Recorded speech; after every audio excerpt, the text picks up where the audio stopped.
Howdy, folks. This is David Cobb, the campaign manager for Jill Stein and Ajamu Baraka. I'm not Jill Stein, but I did have the honor of serving as the campaign manager. And the revolution may not be televised, but it will be brought to you over non-corporately filtered news, information, and analysis on the Green News Network. It is my distinct honor and pleasure to be welcoming to this program tonight Timeka Drew, who is the National Director of the Liberty Tree Foundation for the Democratic Revolution. Timeka, welcome to the Democracy in Action program on the Green News Network. Thank you so much for having me, David. I'm very happy to be here.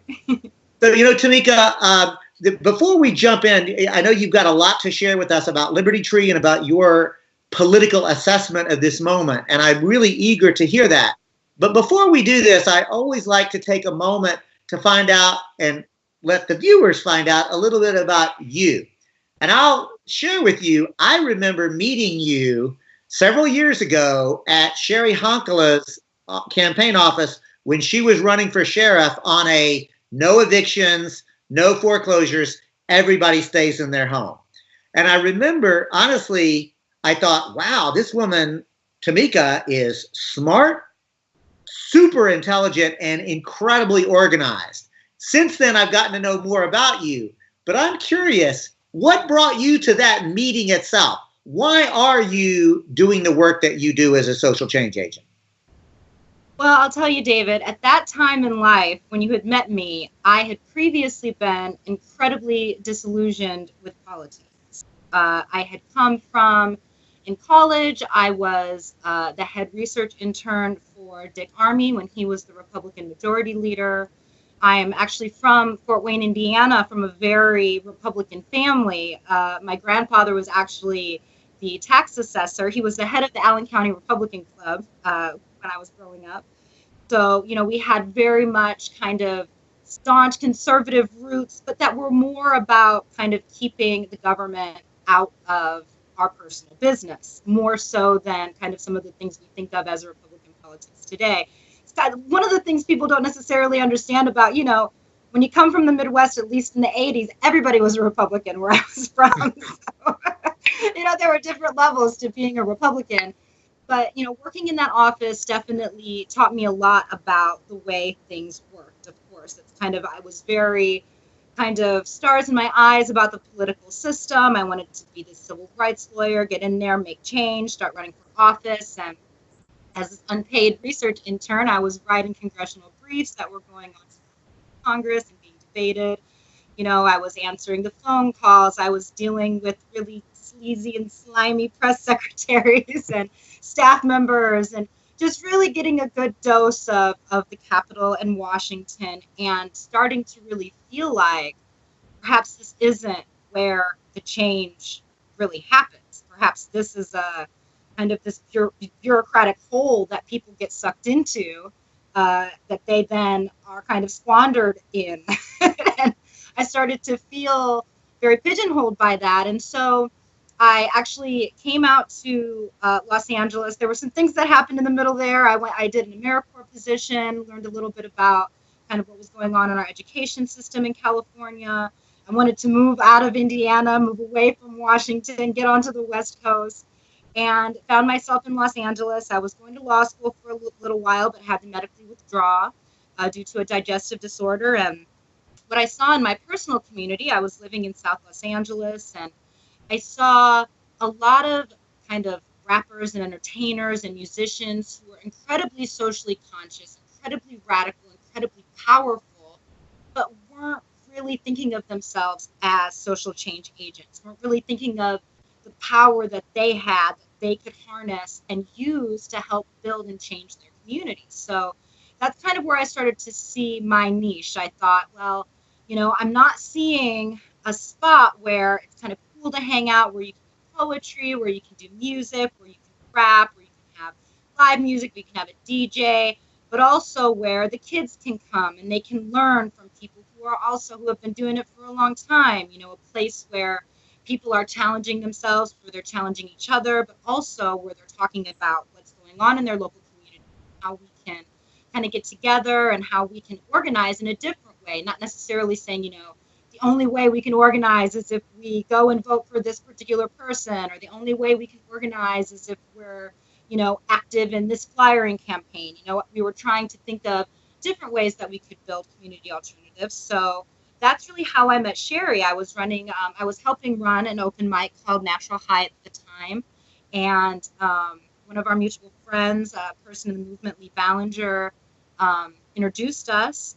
And when Sherry was approached by the Green Party to run for sheriff, it was incredibly exciting for me, because I thought to myself, this is something that is within the political spectrum where I can see how one person can make a massive difference. To say, what's interesting is too, and I'm glad you brought up Lee Ballinger, who was with Rock Confidential, and now Rock Confidential, yes. Right now it's Rock and Rap, but I remember Rock Confidential as a very instrumental publication, like before the internet, right? But Rock Confidential was a very instrumental place where people who were doing social change work were trying to think about using art as a real revolutionary tool. And now almost everybody understands that if you're going to do social change work, you've got to have art and culture component and a medium. So I'm glad you brought up Lee, and it doesn't surprise me at all that Lee was the facilitator and catalyst for getting you and Sherry together.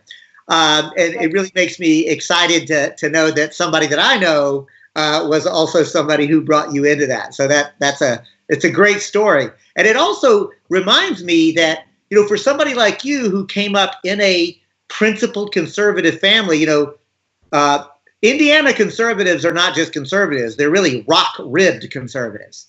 But it's also important to recognize, and I challenge myself and our viewers to remember this, there are principled conservatives. And those values of conserving, of family values, the concept of don't tread on me, individual liberties, these actually matter.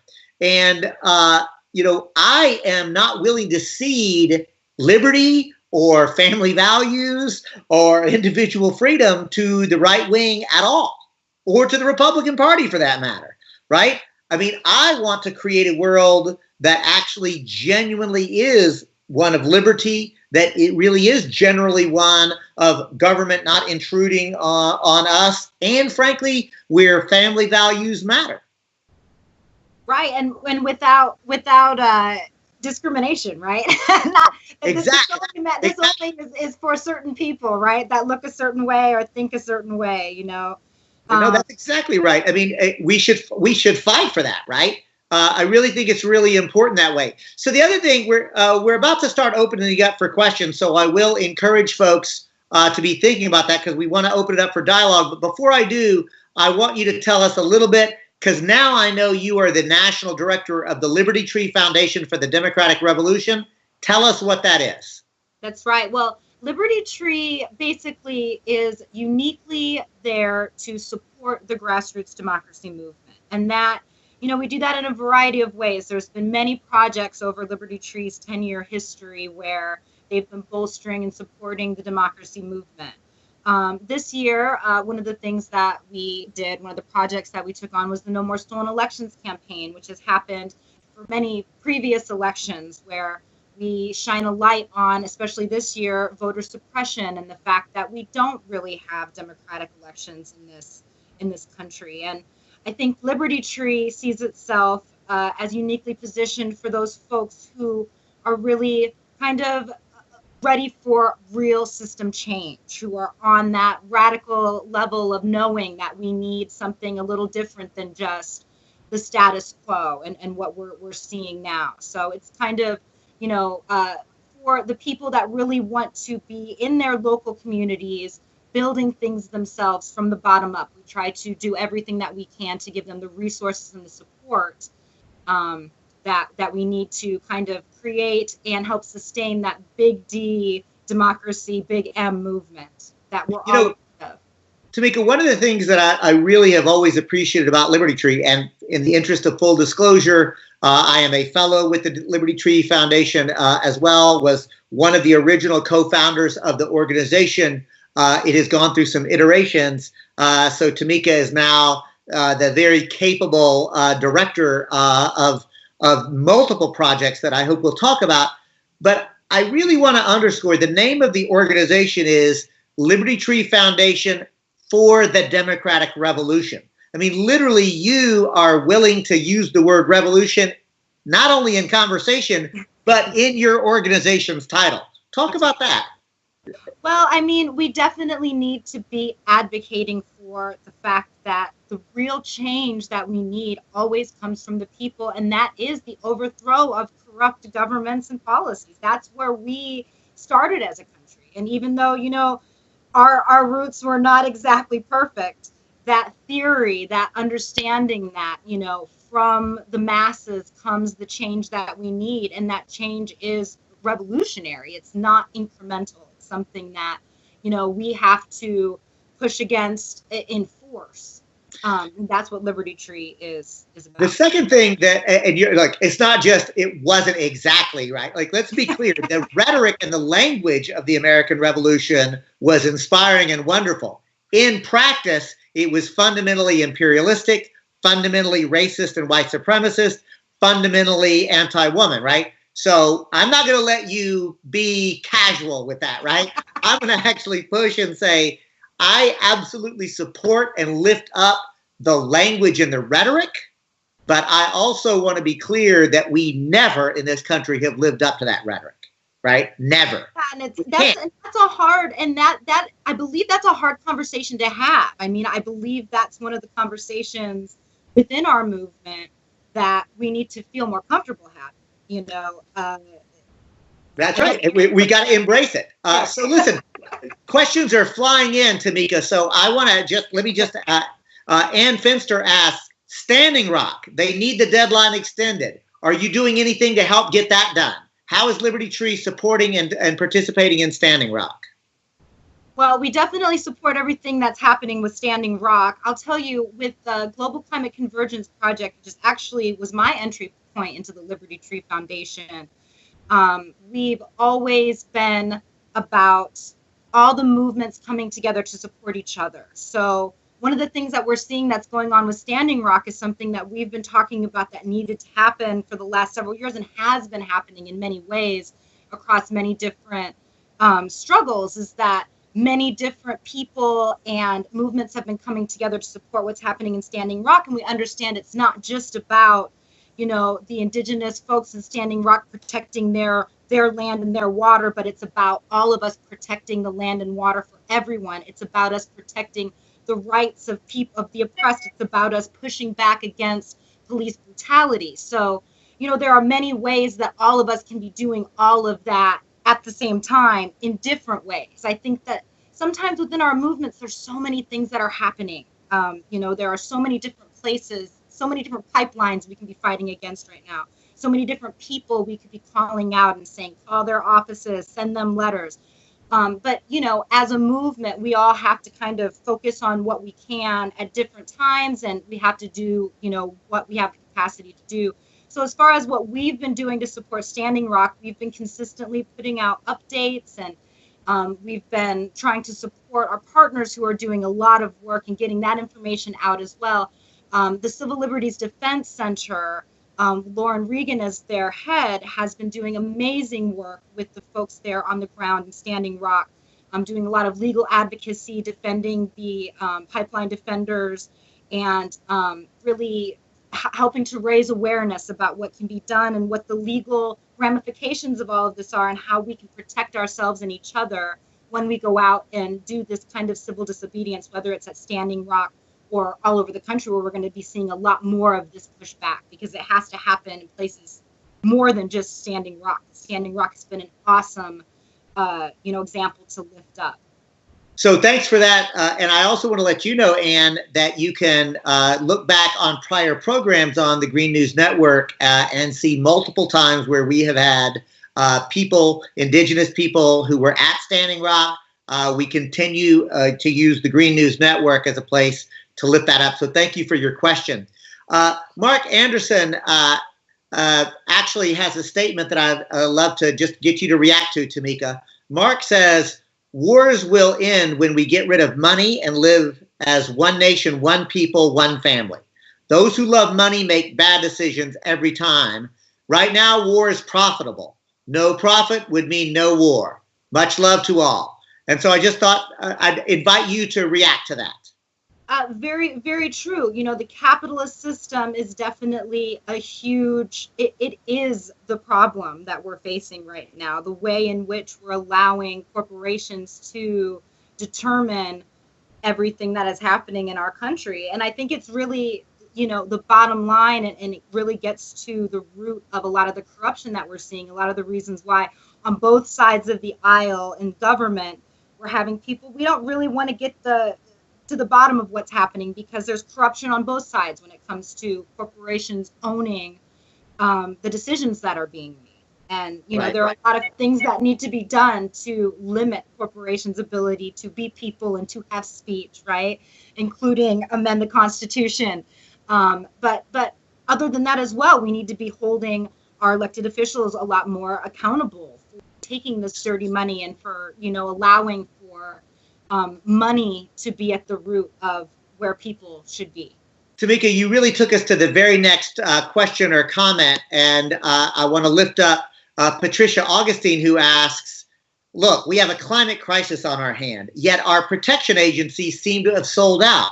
Are there any recommendations on who we can turn to for actual good information and knowledge on safety around the Fukushima disaster? Who can we trust for food and water safety going forward? Any thoughts? You know, it's a very difficult question. One of the things I really think that we need to start doing, and it's something that we've been seeing, especially in my own community in South Los Angeles, is really getting communities more involved in what is happening on the ground in their areas. You know, I know that a lot of the ecological destruction that's happening all over the world ends up affecting us, but we have a lot of ecological destruction going on in our backyards oftentimes, and we don't even know it. That's oftentimes the first kind of level of pushback that we need to be doing, and the first level of organization and figuring out, like, what can we do to fix the ground that we're living on so that we can start growing our own food, for example, instead of just saying, oh, this ground, it's wasted, it's been, you know, it's been defiled by years of toxins. You know, there are things that we can do, and there are many people doing great work and organizations doing great work for that. And I do have some of those resources on the globalclimateconvergence.org site, and I'll try to put those a little bit more front and center after this call as well. So, well, I'm glad to provoke you to do that. So Terry Howard asks, is it capitalism the system, or is it just greed? Well, I mean, I think that's an interesting question. You know, it's hard to define what greed is. When we allow for corporations to set their own terms of what's profit, how do we put a cap on profit? How do we consider, is 20% not greedy, but 100% profit is? Or, you know, where do we draw these lines? I think these distinctions are very difficult to make. I think one of the things we can see, however, is when they're taking money from us, from our taxes, or when they're taxing us for the goods that we purchase, and then they're using that money for bloated defense budgets and things that, defense budgets where we're going out and being on the offense in different countries and doing bombing campaigns and deporting people and using that money in ways that clearly we do not agree with. I think those are some of the questions that we need to start asking when it comes to democracy and are we living in one? So I'm going to, and thank you, Timeka. You know, I appreciate the question, Terry, and I'll answer it this way. I think capitalism as an economic system is a problem because by definition, it says you allow the means of production, the things that we need to survive, can be owned by private individuals. See, I believe in genuine democracy. I believe that we have a right to health care, to education, to adequate food to eat, clean, nutritious, organic food to eat. I believe that we have a right to clean air to breathe and fresh, clean water to drink, and that all of those things should be under the public control. Economic democracy cannot coexist with capitalism. That's how I would answer that. The questions are coming in fast and furious, Timeka, so let me ask another one. What is Liberty Tree doing to support ranked choice voting? And remember, folks who don't know, ranked choice voting is a preferential voting system that encourages voters to rank order their preferences. My first choice, my second choice, my third choice. Timeka, tell us about Liberty Tree and ranked choice voting. Well, through our No More Stolen Elections campaign, we do have a Voters' Bill of Rights that we didn't come up with ourselves, but that a coalition of individuals and voting rights organizations who have been doing the work for many years came together and put together this Voters' Bill of Rights that talks about a lot of different things that need to be overhauled in our electoral system. And ranked choice voting and the promotion of that is one of those things. We also have been updating folks about some of the really awesome successes and that ranked choice voting has had. And I know that ranked choice voting has been added in many different states this year, and it continues to grow. And I think that more than anything, Liberty Tree is all about supporting what people in their local democracy, in their local areas want. And so we're all about kind of trying to put together tools and have different toolkits about organizing in your local area. And if people want ranked choice voting in their local areas, there's definitely kind of step-by-step things that you can do to start organizing and figuring out how to make that happen. And Liberty Tree is a good spot for it, as well as a group called Fair Vote and the Green Party. This one is one that I'm going to take, Timeka, because I don't want to put you on the spot for it. But we do take people who don't agree with us whenever they come in. And Jane Doe says the Green Party, you're not even trying to be popular. You're not even trying to reach out to people to increase membership. All you do is protest. You're the worst of all Americans. So Jane, I'm going to take that head on because, and frankly, to tell you, it's simply not true. It is true that the Green Party engages in protest and demonstrations, but we also proactively run candidates for office, and Green Party's members are on the front lines in impacted communities. You'll find us trying to stop toxic incinerators. You'll find Green Party people working on living wage and minimum wage campaigns. The 15 Now fight, Greens were shoulder to the wheel on that. Greens were active at Standing Rock. Greens were active in so many different kind of struggles. So I'm just going to tell you that you bet we protest the worst, and there are things that we are against. But we also have a very positive, proactive what we are for. And if you want to learn more, then I would encourage you to go to, and any viewer to go to the Green New Deal and see the amazing actual program and plan that the Green Party has to transition away from coal, oil, and nuclear power to clean, sustainable energy, and put people to work rebuilding the infrastructure and eliminating unemployment offices and replacing them with locally controlled employment offices. So the Green Party is growing by leaps and bounds because so many people have given up on politics as usual and are finding the politics of hope that we represent. Can I make a comment on that as well, David, if you don't mind? I would just like to say there as well that we really do need to change kind of what we think of as participation now that we're all about resistance, right? Because everybody is protesting and being active, and I think sometimes a lot of judgment comes into how we should be doing that. And I think that we need to be a little bit more part of bringing people in, whether it's to political parties or whether it's into a movement. It's being a little bit more flexible and open-minded about how everyone can have a stake and how everyone can participate. And clearly that's going to look different for different people. And I think that's really a big critical part of this moment, is figuring out how we can be a little less ableist in the way that we see action taking place. How can we be a little less prescriptive in what we're thinking people should be doing and how we're directing them to do that? How can we actually create more tools to give people options rather than making people feel that there's limits on what they can do or they're pigeonholed into certain places within them? So Bill Franks asks, the Arctic Ocean is heating up. CO2 will be released by the gigatons. What should we do?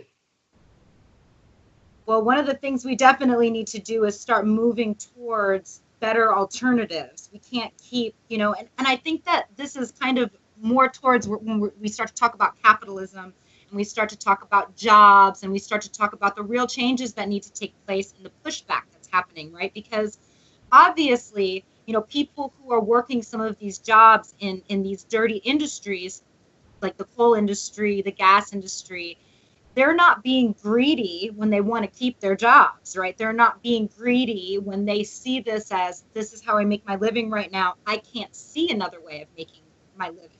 So it's a matter of really being able to organize together on the ground and figuring out ways to infuse these alternatives with an understanding that we can all survive, we can all work, we can all live when we're getting off of these ways that are actually going to destroy us in a very short amount of time if we don't change. Bill, go to the Liberty Tree website and check out the Global Climate Convergence. There's a whole set of tools, analysis, and a framework. So thank you for your hard question. Clint Langford asks, hey, there's a lot of talk about net neutrality. Is that an effort to shut down movements? And if so, what can we do to stop that? Well, I mean, personally, I think net neutrality, all of it is just something to control, right? Whether it's just to shut down movements, to shut down individuals, to make us compliant and have to go through other sources so that we're more monitored, so that we're more goaded into certain areas. So clearly we need to be pushing for freedoms in all of these areas, and we cannot get into the cycle of fear mongering that comes with a lot of the background of why they're saying they need a lot of these things to happen, especially now, the status quo. So the next question is one that I know that Liberty Tree has already convened some strategic conversations on and will be in the future. But Dion Cyans asks, if Bernie creates a third party, do you think all progressives will follow? Well, I personally don't think all progressives are going to do anything. I think that's clear at this point. But I do think that that's a good conversation to have, right? Is what needs to start happening to get progressives, people who identify themselves as progressive, more on the same page. Part of, I think, that conversation is we have the resistance that we think about, and I think everyone feels that they're being invited to be a part of the resistance, right?